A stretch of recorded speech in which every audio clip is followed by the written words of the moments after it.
Reading in bed.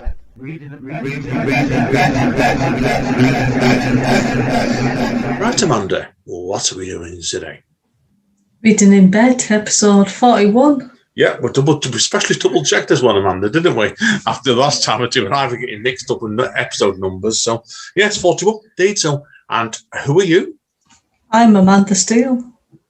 I'm Andy N. So we are back with, how many books are we reviewing today, Amanda? 5 between us. Yeah, no, something a bit different today, guys. We haven't done it for a couple of months, Amanda, have we? Joint the books you reviews. mean? Yeah, book size I'm talking about. I don't know what you're on about. I think you've got a filthy mind, young lady. Right. Anyway, so no, it is. We're doing some rare today. No, we haven't done this for a couple of months. Out of joint book reviews, have we? No. I know, and we'll come to more late at the end of the show. But we're doing one. We've got one lined up for next month as well as a joint one. So we'll talk about that later. Okie dokie then. Now, obviously, before we get going, Amanda, we have news. Yeah. I've got Hope and Magic, which is a fantasy novel coming out on the 10th of May, and it's available to pre-order now in Kindle and paperback. Yeah, now, if you've been on to reading, obviously subscribe to Reading in Bed itself, you'll have noticed a trailer come up, wouldn't people, Amanda? It's not come up yet. Oh, it's not come up. I've put it on my Ghost of Me one. I've not put it on the Reading in Bed yet. Oh, right, no, I didn't know that. Check the Ghost of Me podcast out, because it's on there. I thought it was on Reading in Bed as well, but anyway, it is what it is. So, anyway, so what is Hope and Magic, Amanda, for people that aren't aware of it? It's a new adult fantasy novel, which is a bit like fairy tales, but modern day, and it's set in Dublin to start with, and there's witches in it. And I'm not going to say much more about it. You're going to have to read it. Yeah. Oh, sorry, pardon me, guys. Pardon me. Sorry, right. Okay, my news is, and anybody knows me would have known that I finished off my Napolino, didn't I, Amanda, the other day? And yours is still ongoing at the moment. Amanda will be announcing more about yours next month, won't you? Yeah. Yeah, but mine was, I did a 30-time or cracked 30 even, one for each year in my life, which is 49 now. And I did them over April. So they will be coming out as a book, simply called Haiku of Life. So probably around about the 1st, 2nd of June. More details to follow. Right, Amanda. With that being the case, then, we've kept it quite short today on these news bits, haven't we? And that's some rare for me and you. So should we get on to our first book for the month then? Yeah. What is the book, Amanda? The One by John Mars. Okay, is it one book or just one? Well, it's called The One, and it is just one book. Yeah, I'm winding you up. Okay, I'll do the blurb, okay? You ready? Yeah. A simple DNA test is all it takes.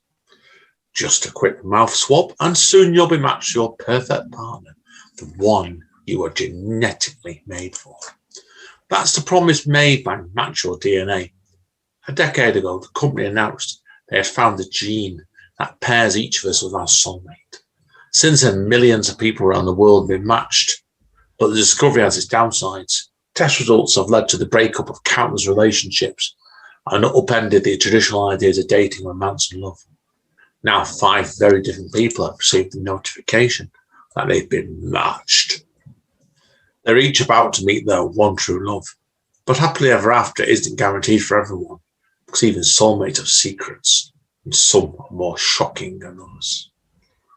A word-of-mouth hit in the United Kingdom, The One is a fascinating novel that shows even how the simplest discoveries can have complicated consequences.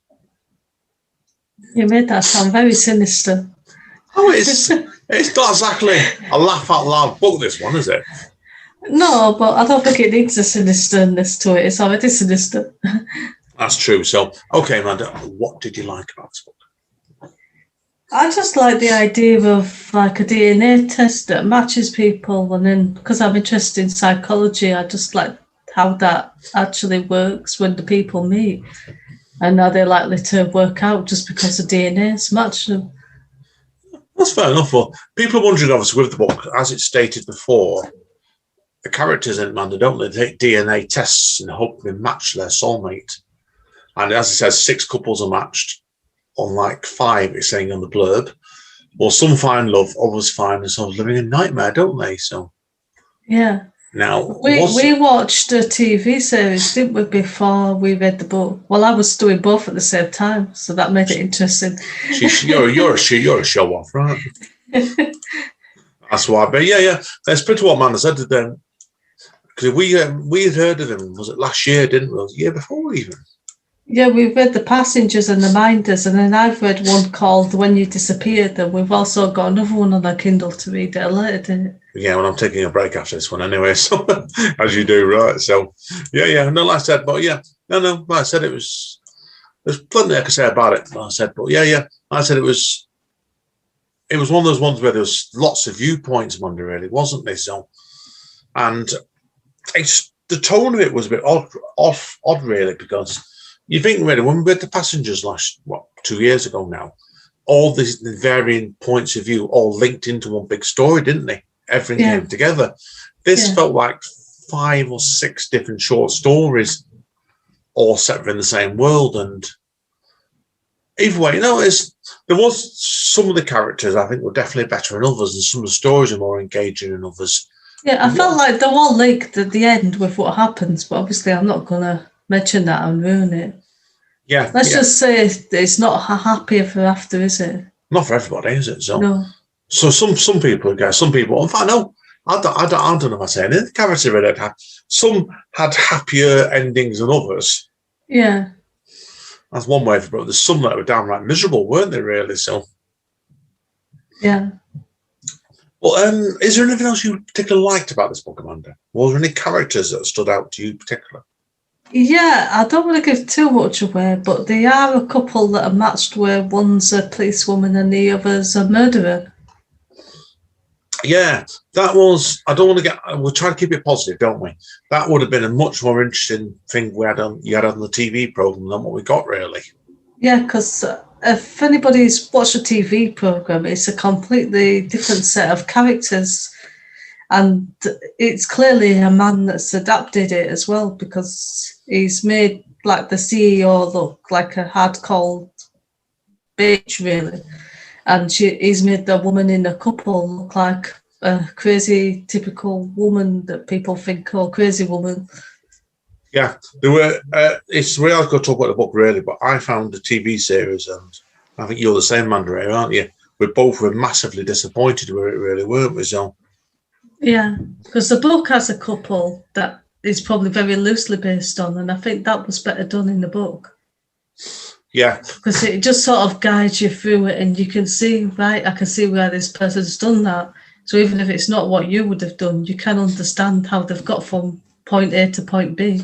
Yeah, I agree. I think the mistake the TV series made for me was it felt like Coronation Street territory in another dimension. It was way too soapified, and if I'd been that writer personally, I wouldn't have been happy about that at all. The way it turned out. Yeah. But that's why. But is there anything else positive you want to say about this book, Amanda? No, I just enjoyed reading the individual stories, and nothing's as it seems, and you start thinking, oh, well, maybe this person has found a happy ending, and then it's like, no, they haven't. It's all bad. Everything turns bad. Yeah, and I agree with that. Now, weaknesses. Is there anything you didn't particularly like about this book? Not really, no. I know you've mentioned some things, but I quite enjoyed it. This one was a bit different, really, because I felt the characters and places in me, and I'm not going to go into tons of detail on this, I felt were a bit one-dimensional in places. They didn't quite seem to ring as true to me as The Passengers did. I felt The Passengers was a much better book in talking. There's probably more gripping. But also, I think it's one of those ones where there's so many narratives in it. How did you feel about it? Did it take you a bit to get used to the book, Amanda, did it, with him jumping around points of view all the time? Yeah, but I felt like I was invested in the characters and I understood them. I think I didn't click with me anywhere near as quick as you, I don't think. It took me probably 50 pages to get into it, if I'm honest. And it's one of those ones where if you're like that sort of stage where you're not clicking with it, there's a risk of dropping the book, isn't there, basically, before it gets going. Yeah. That's why. But I'm wondering myself whether he should have done it as set short stories instead of moving all the viewpoints sometimes to a degree. But no, I liked it as it was. Yeah, it's just opinions, that was all really. I didn't hate it, that's for sure. We've had books before now where we both, one of us has hated it and one absolutely loved it, haven't we? So yeah, we've nearly split up filming the podcast. Yeah, podcast split. But like I said, yeah, I prefer to Passengers, to be honest with you, but it was okay. Better than that god-awful TV series anyway. So, right, Amanda, we're going to have to give the TV series a mark then first, aren't we? The TV series, I'm going to give 4 to. 3, right? Because I can't recommend it. Oh, it was far. I was watching a Bad Coronation Street nightmare episode to me, 5 parts or 8 parts it was. The book. What are you going to give us out of 10, Amanda? I'm giving it a 9 out of 10. Blimey, right? 7. 7 for me, right? So, blimey, because see, right? You see, we do his joint reviews. Occasionally, it happens, Amanda, doesn't it? Yeah. We end up with completely different points of view. But listen, it was okay for me. So, right, 7 for me and 9 for Amanda. What is that? Makes it a joint mark of 16 out of 20, doesn't it? Yeah, so it's about 8, really, isn't it? Overall? Yeah, it's an 8. It's an 8. Yeah. It's an 8. So. Yeah. It's a recommendation, so yeah. Anyway, guys, okay, we haven't decided yet who's starting off tonight, so would you like to go first this month, Amanda, when you saw the book afterwards? You're next. Oh, have I got to do an hour back? Yeah. Okay, well, I better look at my first book is then, hadn't I? So, yeah. Right, okay. Right. Oh, yes, you're going to enjoy this one, Amanda. Oh no, I know what this is. Not fair enough. Yeah. Okay, I'm saying nothing else because I can't give hints away about Amanda cracking up here. So yeah, this is going to be marked explicit, isn't it? Yeah. Yeah. Definite. Right. So it's an 18 podcast today. This one. That's my first book, solo book. So hang around. Just see you in a minute. Say bye, Amanda. Bye. Reading in bed.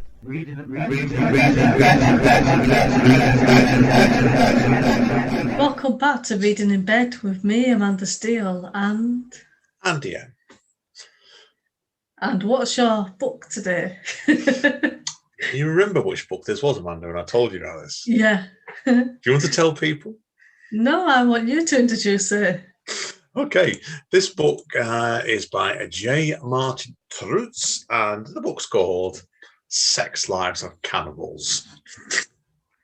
Okay, well, I think you're going to have to read the blurb for that now, are you? Yeah, right, okay, right. It's a bit of a long blurb here, actually, don't you? But either way, okay, right. At the age of 26, Maarten Troost, who had been pushing the snooze button on the alarm clock of life by racking up useless graduate degrees and muddling through a series of temp jobs, decided to pack up his flip-flops and move to Taiwan, a remote South Pacific island in the Republic of Kibeti. He was restless and lacked direction, and the idea of dropping everything and moving to the ends of the earth was irresistibly romantic. He should have known better. Sex Lives of Cannibals tells a hilarious story of what happens when Troost discovers that Taiwan is not the island paradise he dreamed of. Falling into one amusing misadventure after another, Troost struggles through relentless stifling heat, a variety of deadly bacteria, polluted seas, toxic fish, and worst of all, no television or coffee. And that's just the first day. Sunburned, stinging with sea lice, Troost spends the next 2 years battling incompetent government officials, alarmingly large critters, erratic electricity, and a plethora of food options. He contends with a cast of bizarre local characters, including half-dead Fred and the self-proclaimed poet laureate of Tawana, who is a British drunkard who has never written a poem in his life, and eventually settles into the ebb and flow of island life just before his return to the culture shock of civilization. With the rollicking wit of Bill Bryson, the brilliant travel exploration of Paul Frenzer, and a hipster edge that is entirely true to his own, The Sex Lives of Cannibals is the ultimate viscerous adventure. Readers may never long set foot in Taiwan, but they'll want to travel with Troost time and time again. Yeah, that sounds very interesting. I don't know where you should start with that one. Well, basically, it's a travel book, basically. I have read one or two of Bill Bryson's travel books before. it's kind of in that same genre, really. So, but the book itself is where the book is basically the burden of student loans and credit card debt. So the author decides to run away with responsibility and escape with his lady love to Taiwan, a tiny South Pacific island in the Republic of Kiribati. And it happens because she gets a job, basically, and he goes with her. And it's a good enough paid job for her. He decides to try and become a novelist. Yeah. So it's like he said, it shows you how bad it was, and really, his visions of a lush tropical paradise are soon swallowed by the harsh reality of beaches studded with, and there's something I can't pronounce, but and a diet consisting of boiled, occasionally toxic fish and lots of beer. Oh. Yeah. Now, for me, I'll come into it why, but it's an enjoyable rather than a great travelogue book, really. It does set. I'm going to read a little extract to you, Amanda, and I want you might enjoy this. He sets the scene with a disclaimer, which I'll read out to you. Do you want to hear it? Yeah. This book recounts the experience of the author while he lived in Kiribati. A few names have been changed, either because the author, who was very bad with names, couldn't remember what they were, or to protect their privacy. Also, since we're disclaiming it, the author wishes to acknowledge that in a few instances herewith, he has played a little fast and loose with the space-time continuum. He has done this for you, the reader. So you can see what you're getting at straight away, can't you? The sarcasm. Yeah. Now it's a funny one, this, because it's. Do you want me to go into the weaknesses really in this? Because I can mix them both a bit more and play a bit more. Okay. Easier to do that way, because there is some direct weaknesses, but it kind of needs to be discussed hand in hand. Now, I think the storytelling in it is competent and good rather than great. But there is a funny story in it where he struggled to buy fresh water when the major tank outside their house ran dry. And the water company offered it up for sale. But the only trouble was he couldn't work out how to transport water home when the own fire truck is broken. Yeah. And there was a voyage on a stormy seas in a plywood boat, which was very entertaining and quite frequently humorous. But I said, you got that. There was there was really funny stories in the book, but there was some more bits that meandered quite badly. And if you're wondering, there is few cannibals in the book. Good. That's what I like to hear. There is almost no sex. There is definitely little about their sex lives. And a lot of the book seems to be about one man and one American man's discovering like sandals and real shit. Okay. Is that fair enough? Now, yeah. He also, when the cannibal bit comes in, he includes a brief history of the country, which, if you don't know the country, I didn't know it. It was informative, and you learned a lot from that. But the trouble was, it was like the book wasn't that well wrote in places, because it was one of the ones I couldn't really read more. You know, you read books, man. You can read 3, 4, 5 chapters, can't you? Yeah. This one was probably 2 at a time without finding the writing tiring. And it was one where, if ever you've got time, you have to have a strong stomach for it. Because there was, I'm going about all these shit all over the beaches. There was the bits about critters in the water tank, which wasn't very nice. No. And there was a bit about a mother dog biting off a passing puppy's leg to feed her other pups. Oh. Yeah. It's a lot of the content is very repulsive, as you can guess, can't you? Yeah, I don't think I'll be reading that. Do you understand why it took me a while to read? Yeah. That's why it took me a few weeks, and I found him annoying more than sometimes in places, but it's what it is, isn't it? So is there anything else you want to say about it? Not really, no. Not really, because it was like, it was the humour in it. I think it got to grips with the island, and it made me wonder how the heck they stuck it out for 2 years to told you, because there's some pretty bad stuff going on in there. There was, but as I said, I got through it. It wasn't. I think it was just under 300 pages. It wasn't too bad a long book. It was one of those ones. I think if it had gone on for 400 pages, you know what I mean, I would have struggled. Yeah, that's for sure of it. But yeah, enjoyed it. So okay, that's all I've got to say, Amanda. Okay, so what mark would you give it out of 10?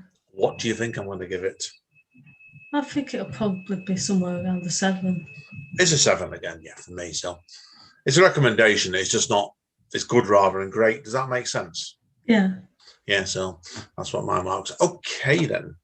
Well, that's all I've got to say about my first solo book for the month. You're next, Amanda. Yeah, I am next. What next? What's your first suggestion?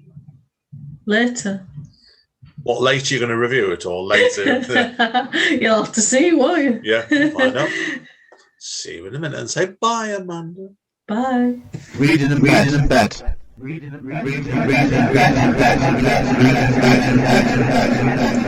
Welcome back to part 3 of Reading in Bed, episode 41.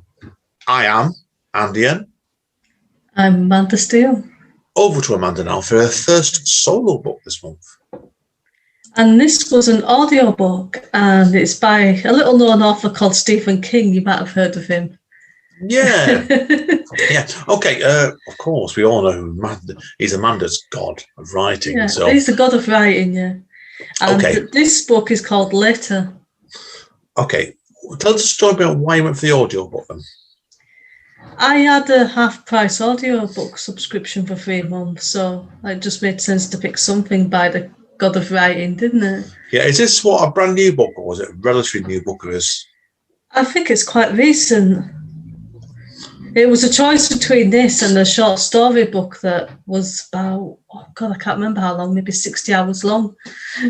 by Stephen King.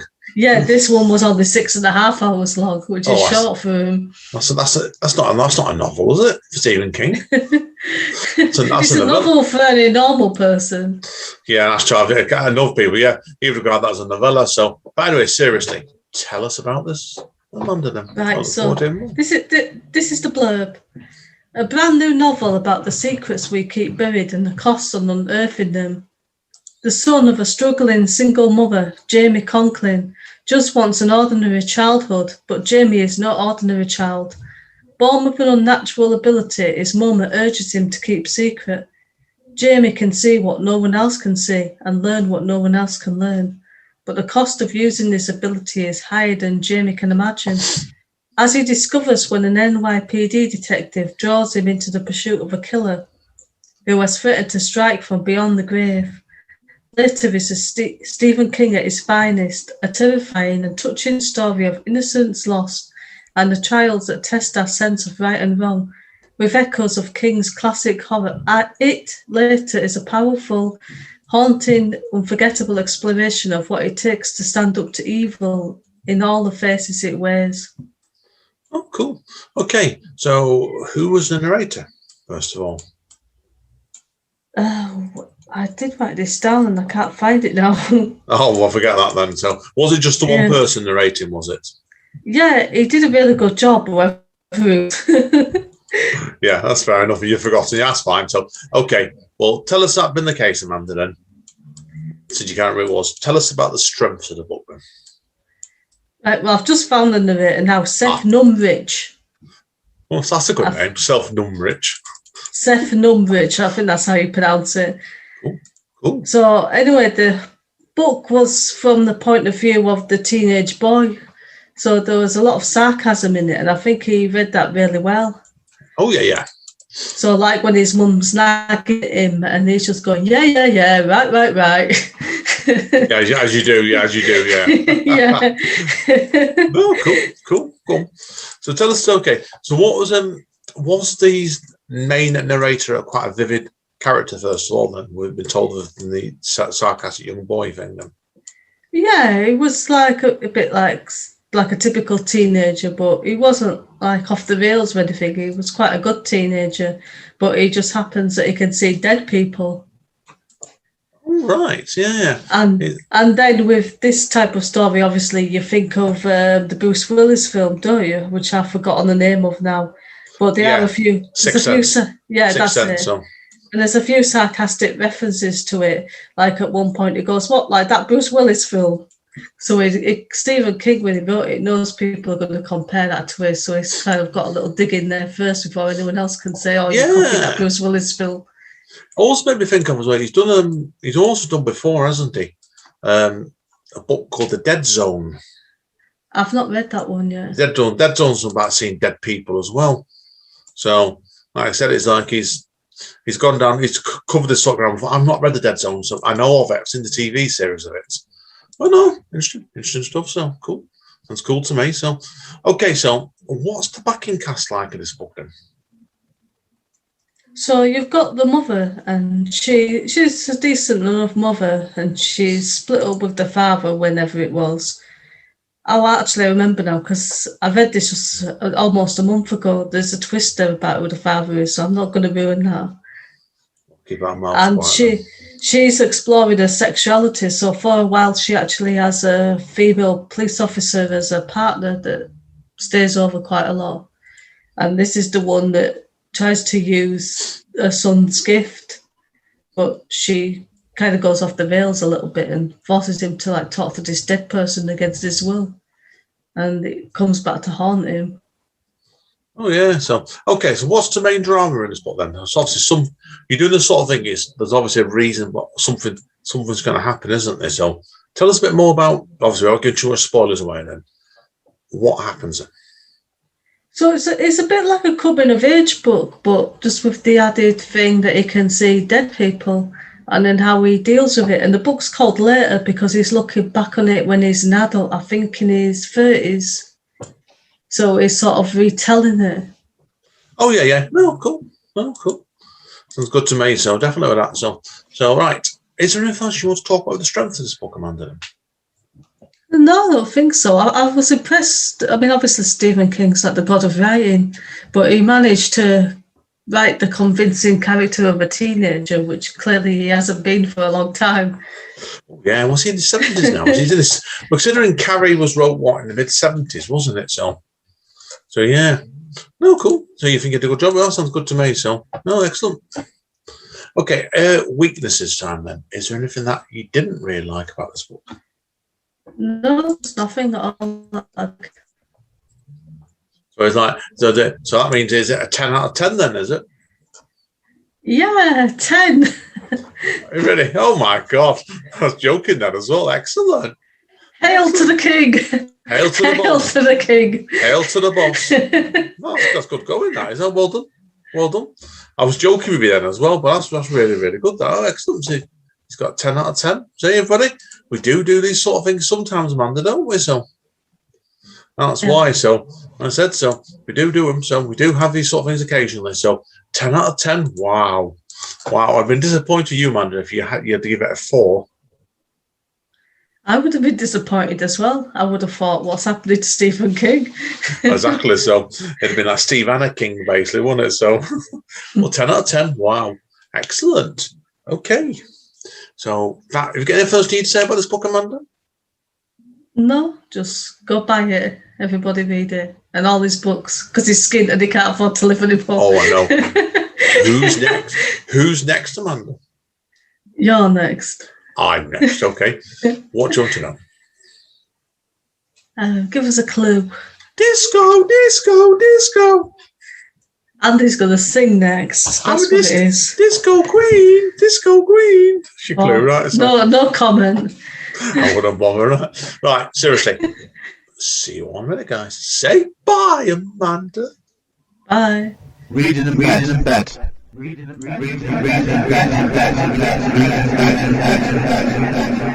Welcome back to Reading in Bed with me, Amanda Steele, and Anne.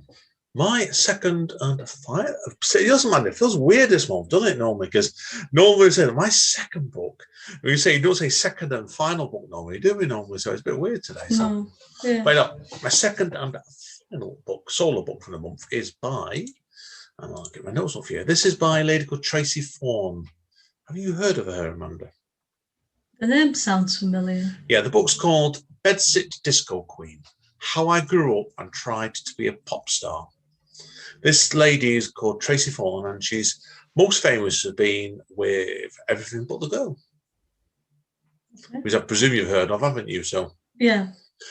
Well, she's been one half of, obviously, Everything But the Girl, a collaborator with Massive Attack, Paul Weller, which I forgot about as I got into this, and dance legend Todd Terry, who had got a massive hit for them with Missing. They remixed them. Right, Amanda, do you want to read the blurb? Yeah. Okay. This is a frank and funny pop culture memoir in the vein of Kathleen Moran's How to Be a Woman. This is How to Be a Woman Artist. This is a story of Tracy Thorn, one half of the international successful group Everything But the Girl, collaborated with artists such as Paul Weller, Massive Attack, and dance legend Todd Terry. Tracy was only 16 when she bought an electric guitar and joined the band. A year later, she formed an all-girl band called the Marine Girls, played gigs, signed to an indie label, started releasing records. Then for 18 years, between 1982 to 2000, she was one half of Everything But the Girl. They released 9 albums and sold 9 million records, went to countless tours, had hits and flops, and reviewed and interviewed an inch of their lives. Tracy has been in the charts and out and back in again. She has herself been described as an indie darling, a middle-of-the-road nobody, and a disco diva. As she explains here, she hasn't always fitted in, a fact that's helped her face up to the realities of pop career. She discusses her realizations that there are thrills and wonders to be experienced, but also moments of doubt, mistakes, and violent lifestyle changes, from luxury to squalor and back again, sometimes in minutes. This is the funny perspective and candid story of a 30-year pop career. Okay. So what were the strengths? Right, yeah. There's I quite like this book, actually, to be told you, and it gave me quite a new perspective of her as a person, an artist, because I grew up with them at the time in the late 80s, and I thought they were very bland, to be honest with you. And one of those sort of bands where, you know what I mean, you grow up, see some bands have hits, and they seem to keep going.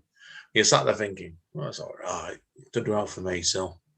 But I first really heard the vocals. And do you know which song she did with Massive Attack? Or a big hit Massive Attack was? Yeah. Protection, if you're wondering.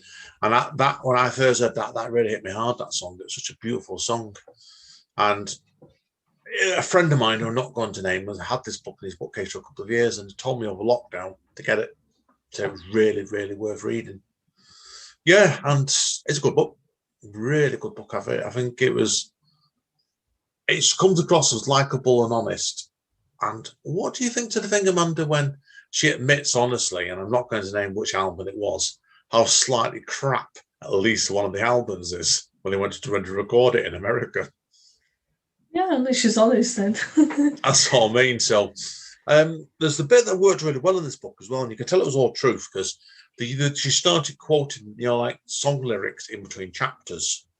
Yeah. That would come from certain of the albums. And it was obvious in the fact that a lot of the songs she was writing, these lyrics were reflecting what was going to happen next in the chapter. So it was like you could feel straight away with it, like it was all true. Like even that, she'd been planning the lies out for a long time. You tell me. So yeah. But I did like the bits involving Massive Attack, certainly. But what she didn't realise came straight after Ben Waters, her husband, the other half of Massive Attack, went down seriously ill. It forced him to take a break. Oh, and yeah, I'm not going to go into it because you just buried yourself. I didn't know this, honestly, but it nearly killed him. He went down seriously ill, he did, just after they did their crap album. So, which forced him to take a couple of years off. So, but it was interesting, really. Like this sort of shows you at one point, Amanda, she had Everything But the Girl going on, her band, the Marine Girls, and a solo album all out at the same time. Could you have done 3 albums at once that deal with the press and about 3 different topics constantly? No, but I couldn't do one album because I can't sing for toffee. Yeah, but you know what I mean? Like it's 3 projects, isn't it? You're dealing with all the press and bits and pieces. Yeah. So, but I did like her honesty about how her band, the Marine Girls, split, and she didn't mince words on it. She admitted it was mostly herself at the time, so she could probably cause a split. And it was like, well, when they all got back together again some years later just to talk, even the 3 of them, she held her hands up afterwards saying it was at least a third her fault, unfortunately. So that's why that's what's good about this book. It's an honesty in the book, and you believed her. Yeah. That's why. But yeah. I know. So was there anything you didn't like about the book? Right, it's a funny one, this, because I think it's a book for your fans really, because I'm not a massive fan of a lot of their material, and it's probably why I found some segments of their book more interesting than others. Because like I said, if you're a real big fan of the book, you're a real fan of their work, you'll love the full book. I'm not, but I enjoyed it. But parts of it were great, and parts were a bit. You know what I mean? Yeah. It's like saying, Amanda, like for you, we know you love Kiefer Sutherland. If Kiefer Sutherland went and did a full book about his career, you'd be hooked from beginning to end, wouldn't you? Yeah, but I did a review of a Prince book a few months back, if you remember. Yeah. And I'm not interested in Prince at all, but I found that interesting. Yeah, that's why I thought it's a good one to bring up today with that, because this is, I think it's very similar to that. And I got a lot out of it. I thought she was a decent woman, and she wrote it really, really well. It's the best book I've read this month, it was. That's for some distance for me. But like I said, I think it's one of those things where I think you found through reading this autobiography, some parts more interesting than others, but it was very well wrote. It's definitely my favourite book this month. Okay, so is there anything else you want to say about? No, that's it for today in this book, Amanda, for me. Okay, so what's the mark out of 10? I'm giving this 8.5 out of 10. So it's a recommendation then. Yeah, it's a very good book. It's worth reading. And what's good about it, again, it's not a particularly long book. I read this in about a week. Yeah. And it was like it was pretty easy to read. And that's good. That good sometimes in the book. So okay. Well, that's all I've got to say, Amanda. So it's over to you now for the big finale, isn't it? Yeah. Any hints? Yeah, we'll nearly die. Nearly die. Nearly die. You nearly went to the floor now again. You're trying to. No, we'll almost die. Almost die. Ooh. Now that gives hints. All right, guys, girls. Shall see you in a minute then. Say bye-bye, Amanda. Bye-bye. See you in a minute. Take care. Reading in bed.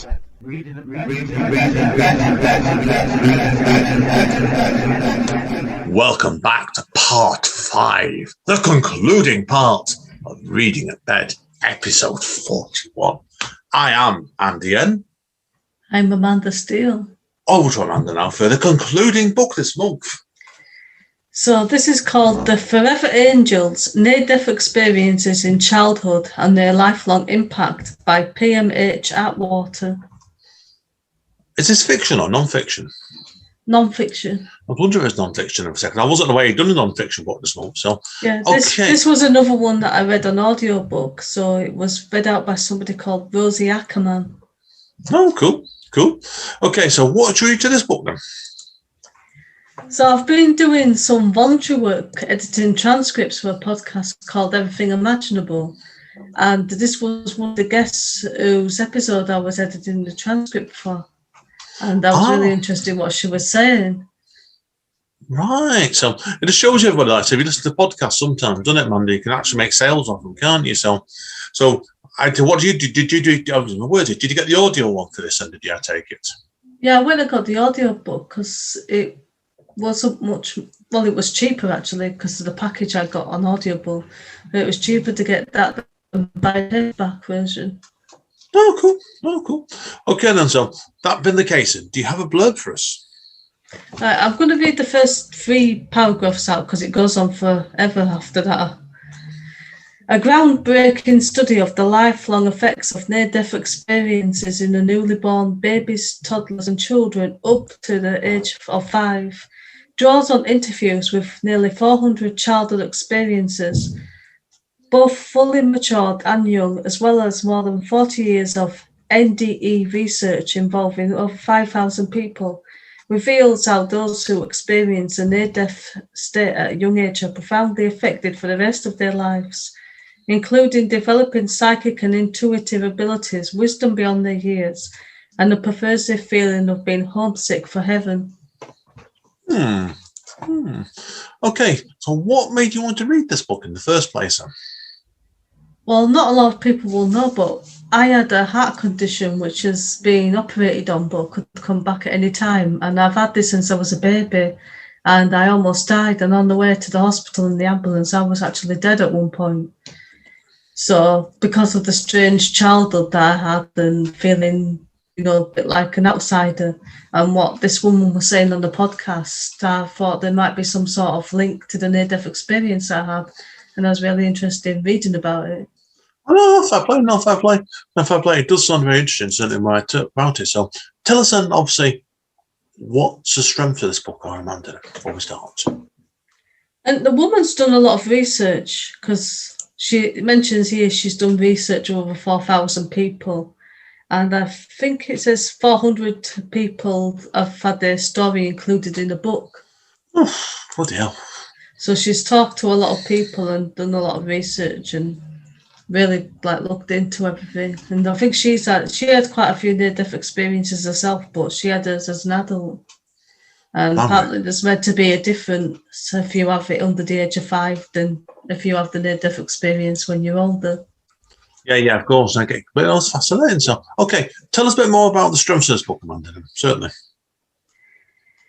There was one, I don't think she's actually spoken to Benedict Cumberbatch, but it mentions near the end of the book about how he's had near-death experiences and how that's helped him with his acting and stuff like that. So he can kind of get into character when he plays, disturbed, the loner type characters and things like that in films and TV programs.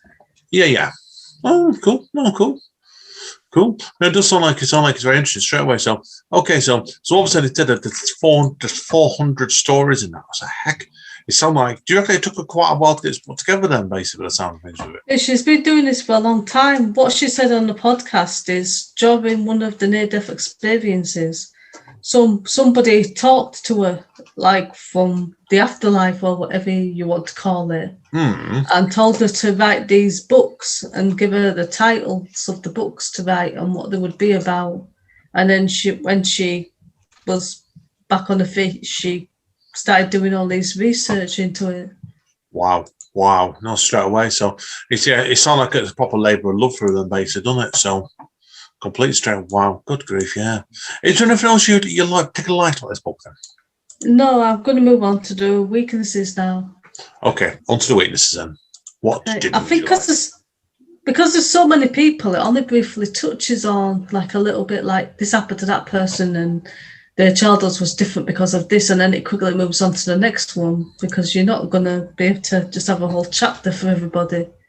And obviously all 400 are included. She would have had picked who she put in the book. And I would have liked to see sort of more research into it because I don't think it answered a lot of questions I have about having near-death experiences when you're under the age of 5 and exactly how it can affect you, because some of them I could relate to and some I couldn't. And I would have liked to read more about how it impacted the child and maybe more about their life, some things like that. Yeah, I get it. Do you feel like it could have been that sort of thing where she could write more books on this then? I think so. Even if the individual people wanted to write a book, they probably could. Even if they're not writers, they could get a ghostwriter to do it. Yeah. No, straight away. It sounds like to me like there's an awful lot basically of this, isn't there? There's a lot that's not been covered on this book. Yeah, that's still interesting, mind yourself. Is there anything else you didn't really like about this book? I didn't like the narrator, to be honest. Her voice was grating on me. She sounded really childlike. And I suppose in some ways maybe they picked that one on purpose because it is based on people who had near-death experiences as a child, but it just didn't work for me. Yeah, no, of course. Was it quite a long audio book, was it then?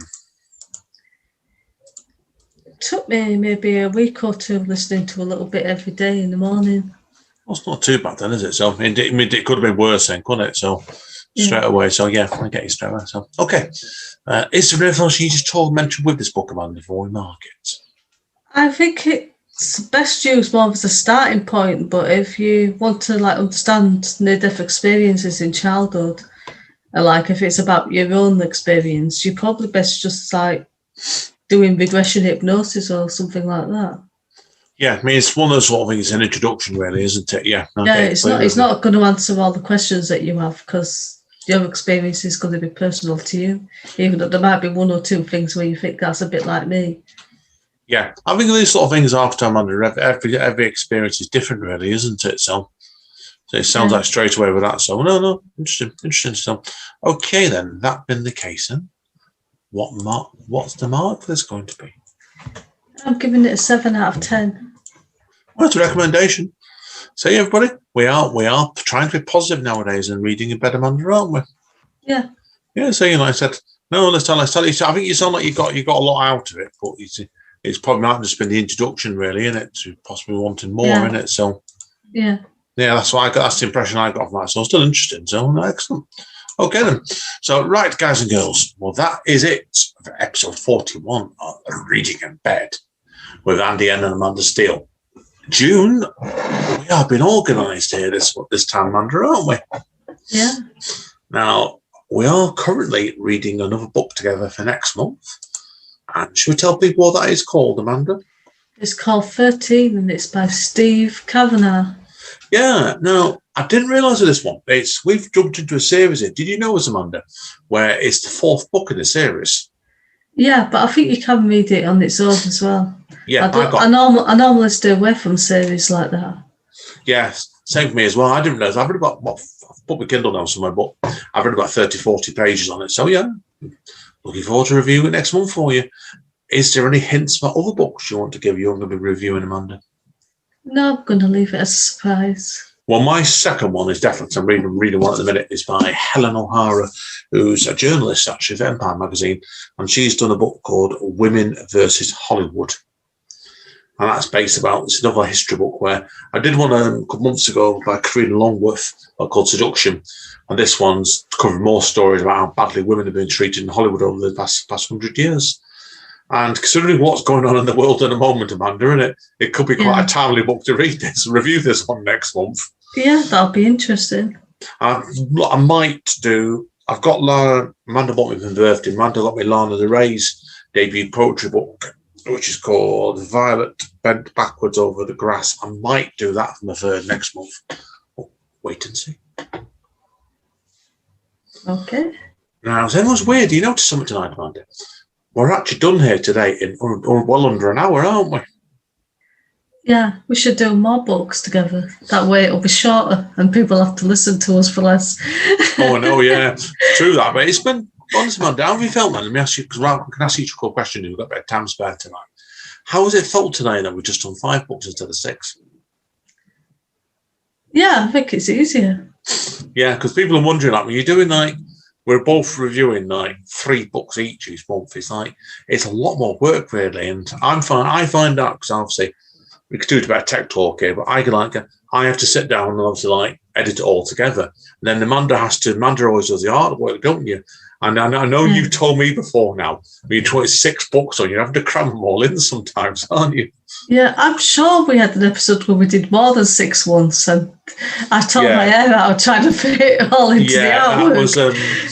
That was when somebody got his books mixed up, unfortunately, and I wrote all the reviews out for 3 books, and then Amanda turns on the television than that before.